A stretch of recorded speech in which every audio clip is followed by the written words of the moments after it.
Hello! We are happy to see you here today so we can sew this irresistible kimono together. This is model 5A, which is found on the cover of the number 4 Burda Easy magazine for July and August 2021. Until recently, people only wore kimonos as pajamas or dressing gowns. Today they are trendier than ever, and many people have started to wear them as jackets over a t-shirt or crop top, or even just as a simple blouse. When it comes to the fabric, you can forget satin. That just reinforces the cliche that kimonos are only for indoors. You might instead want to choose this wonderful organic cotton in navy blue and printed with a symbolic Japanese crane, which alludes to the kimono's origins. You will find this premium quality, God certified fabric on the website of our fabric partner C. Pauli.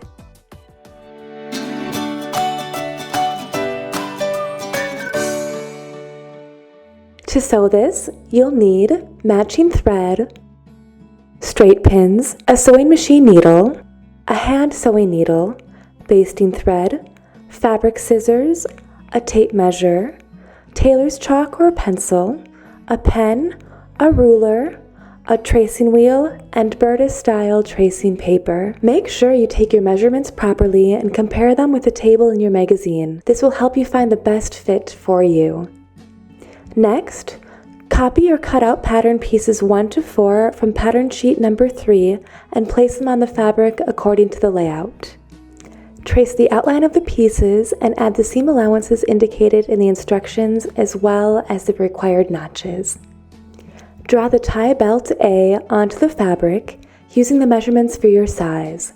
I'm using the tracing wheel and Burda style tracing paper to copy the notches and seam lines to the other side of the fabric. Before I remove the straight pins from the cutout pattern pieces, I carefully place the paper underneath the fabric and roll the tracing wheel along the pattern edges and over the notches. Please see the tracing paper instructions for further details. I'm using the Excellence 580 Plus sewing machine from Elna for all seams and neatened edges. To neaten the edges, I recommend using an overlock stitch if your machine has one.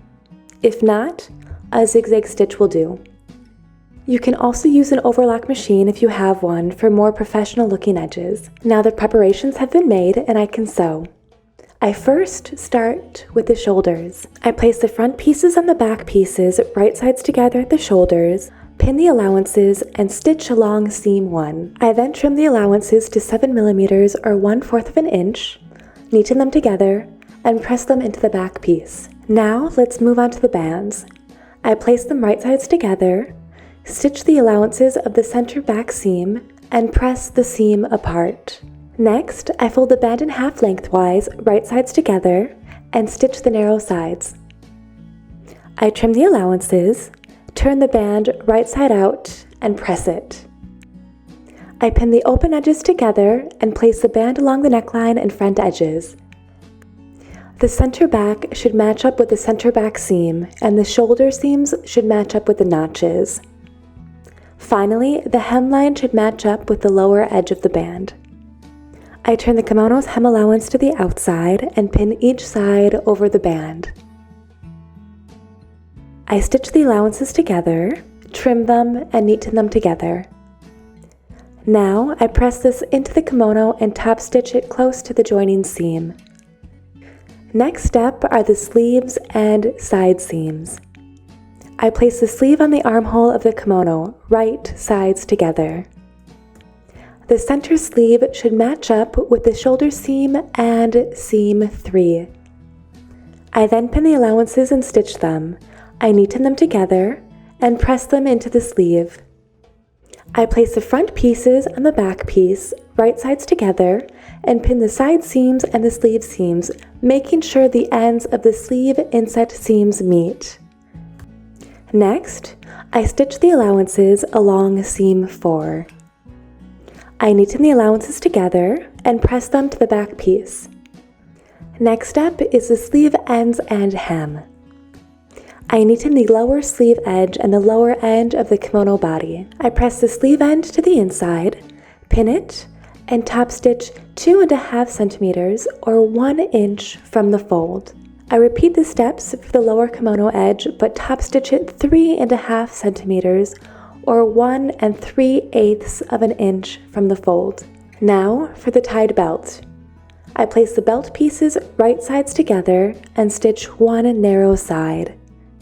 I press the seams apart and fold the belt in half lengthwise, right sides together.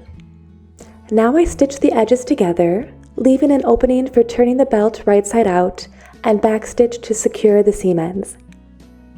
I use a pencil to turn the belt right side out, press the seam flat, and sew up the opening with a few stitches by hand.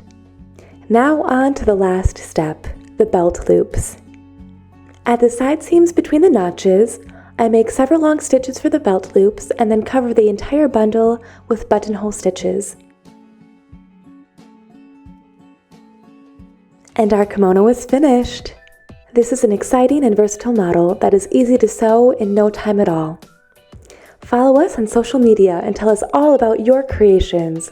We will see you again soon with a new model. Burda Style would like to thank and recommends its sewing machine partner Elna and fabric partner C. Polly. Thank you for following us and see you soon with a new Burda Style tutorial.